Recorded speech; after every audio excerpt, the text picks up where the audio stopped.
So this video is going to continue our topic of stats, okay, or statistics. So the other time when we first eased into stats, we talked about measures of central tendency. And those are what you guys know and love from middle school, mean, median, and mode. Okay, but we also have some other measures, not measures of central tendency, but measures of dispersion. Okay, measures of dispersion. And when you hear dispersion, think of the word disperse. If you dispersed something, you're spreading it out. So this is a measure of how spread out our data is. Okay, and you guys already know one of those measures. That's the one that I skipped in the last video, which is range. So range is the most basic measure of dispersion. That's when you take your biggest piece of data and subtract your smallest piece of data. All right, that's the most basic measure of dispersion. But if you think about it, that doesn't really tell you much. Okay, what if I give you some data, and let's say it is, say I give you 2, 4, another 4, another 4, a 6, an 8, and a 10. Okay, if you were going to find the range of that, you take your biggest value, which is 10, your smallest value, which is 2. You do 10 minus 2, and you get 8. Right? What if I gave you another set of data, and instead that was 2, 2, 2, 2, 2, 4, 8, 10, 10, 10, 10, and 10. Okay, here when I do the range, I'm still going to do the biggest thing, which is 10, and then the smallest thing, which is 2. I'm still going to get a range of 8. But if you think about it, those two data sets are definitely not the same thing. All right, for one, the top one has a lot of less stuff, and also I got a lot of 4s in it. Whereas if you look at the bottom set, you got a lot of 10s, but you also got a lot of 2s. Think of this as like grades. If my range was the top one, most of my kids got pretty low, but then my range is 8. If I look at my second set, kids are either getting hundreds or bombing, and I still get the same range. Okay, so that's not really a good way to, sum up your data. So we also have some more specific measures of dispersion. There are 3 of them. Okay, the first one is called the mean absolute deviation. B, if I can spell D-E-V.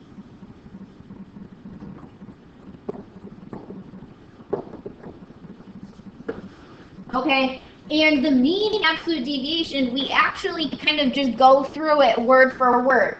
We got to look at the mean, we're going to look at an absolute value, and we're going to look at the deviation. Now, deviation, think of the word deviate. If you deviate, it means you kind of go, you go off task, or you stray away from what you're supposed to be doing.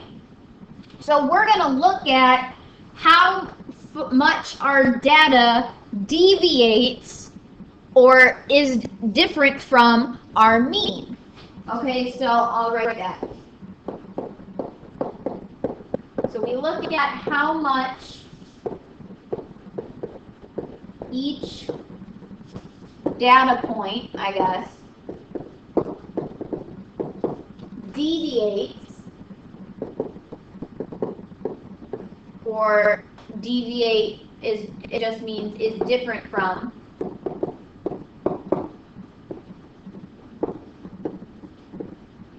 the mean. Okay, so keeping with our, cliche examples, let's look at some test scores.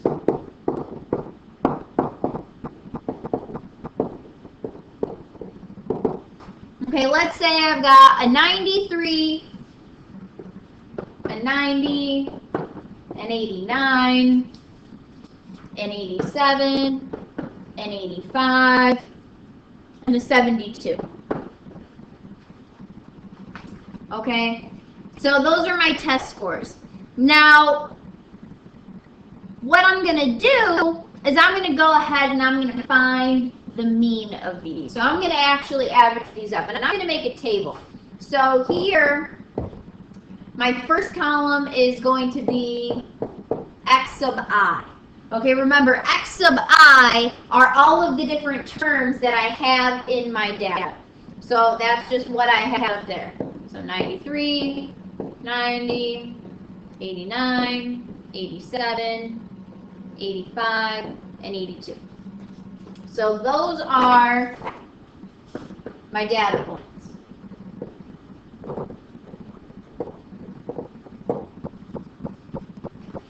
This X with the bar above it, I don't know if you guys have seen this before, but this is the symbol for mean, or average. So in this column, I'm just going to fill in the average of my data. And to find the average of my data, I would add up 93 plus 90 plus 89 plus 87 plus 85 plus 72. And when you do that, you get 516. And then I'm going to divide it by 6 because I have 6 different test scores. 1, 2, 3, 4, 5, 6. And when I do that, I get 86. So that's my mean, my average, or my X bar. So that's what I'm going to fill in here. It's going to be the same thing for every one. That's the average of my data. Now, like I said, we want to look at by how much each data point is different from my average. I want to look at by how much my data point deviates from the mean. So I'm going to find the difference between them. Difference, that's subtraction. So I'm going to do x of I, every data point, and I'm going to subtract the mean.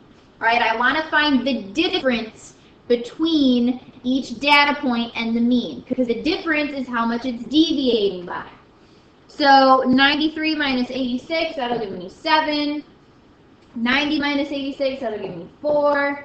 89 minus 86, that'll give me 3. Here's a 1. This one's going to be negative 1, and this one's going to be negative. Wait, hold on. Am I missing something? Oh, that's a 72, not an 82. I was like, that doesn't look right. 72. And then this is going to be negative 14. There we go. Okay, so, and I guess we could put a title on this column. This is my deviation. This is my deviation column. So how much each data point is deviating from the mean. Okay, and now, after I find my deviation, now I need to just take the absolute value of that deviation. Okay, so now we're just going to take what we found in the last column and take the absolute value of it. So that's going to be 7, 4, 3, 1, 1, and 14. Okay? So that's where that absolute value comes into play. Now, I've got 2 more things that I've got to do. So, this is called the mean absolute deviation. That also means I'm going to find the mean of my absolute deviations. So now I'm going to find the mean of all this data. So I'm going to do 7 plus 4 plus 3 plus 1 plus 1 plus 14. And I'm going to divide that by 6. When I do that, this is just 30 over 6, which is 5. So the mean absolute deviation for this data is 5. What that means is that on average, these test scores differ. These test scores are about 5 away from 86. So the average distance from 86 is 5. Okay? So let's do a little recap. Okay, and I really think that this table is helpful. So first off, we listed our data. And I'll put a title. This is for the mean absolute deviation. Okay, so we listed our data. Then we found the mean. Whoop, my phone is ringing. Pause the video, pause the video. Okay, sorry about that. Small roommate emergency. But where was I? So we listed our data, then we found the mean. Okay, that was our second column, or our average. After that, we found the deviation.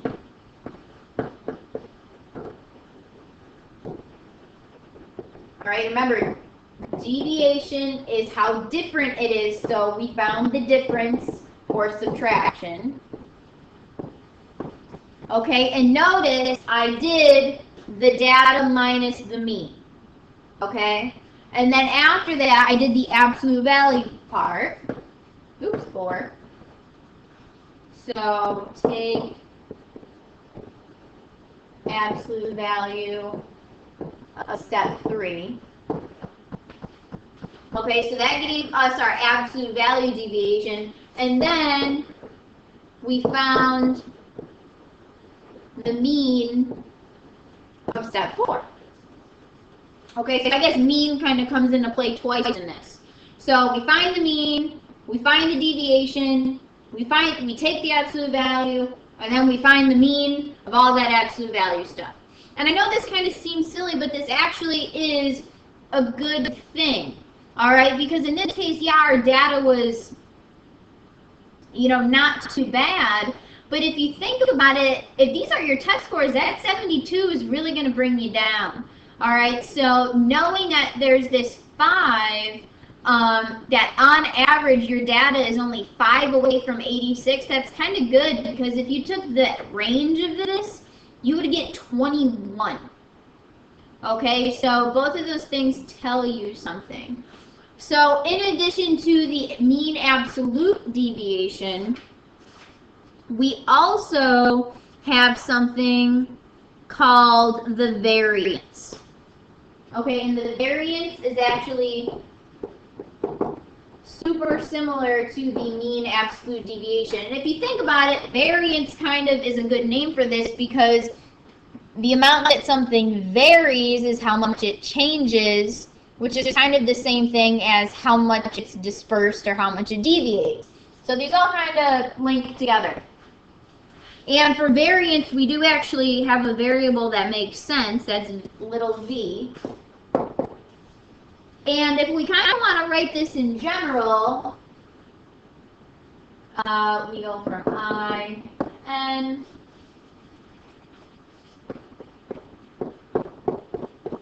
I'll write this. Don't freak out, because I know it looks complicated. Okay, so this is pretty much the exact same thing that we did for the mean absolute deviation. Because remember, for the mean absolute, my voice cracked, I added up all of the absolute values, and then I divided by n. So if we wanted to write this as a sigma, this was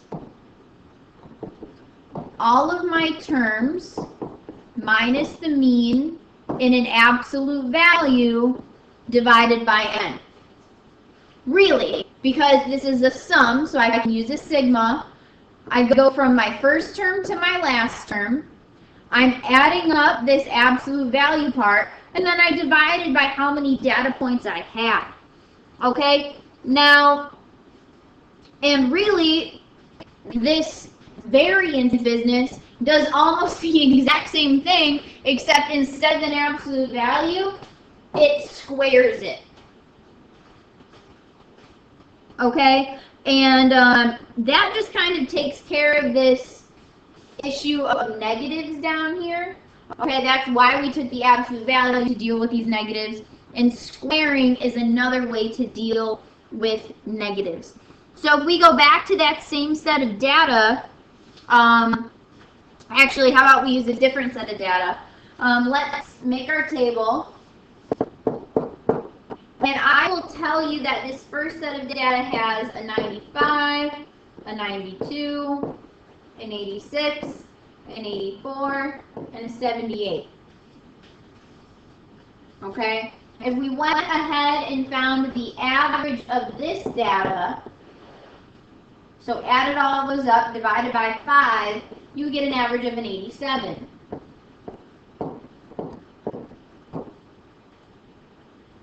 We do the same thing. We find out how much our data deviates or varies, since we're doing variance technically, how much it varies, and we get 8, 5, -1, -3, -9.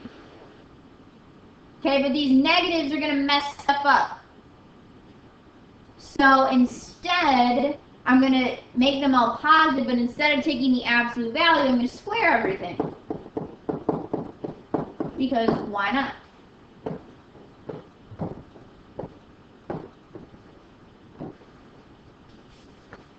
Okay, and then my variance is going to be all of those added together, all of this column, which gives me 180,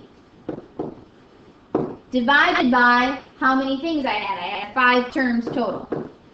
1, 2, 3, 4, 5. And the answer is going to be 36.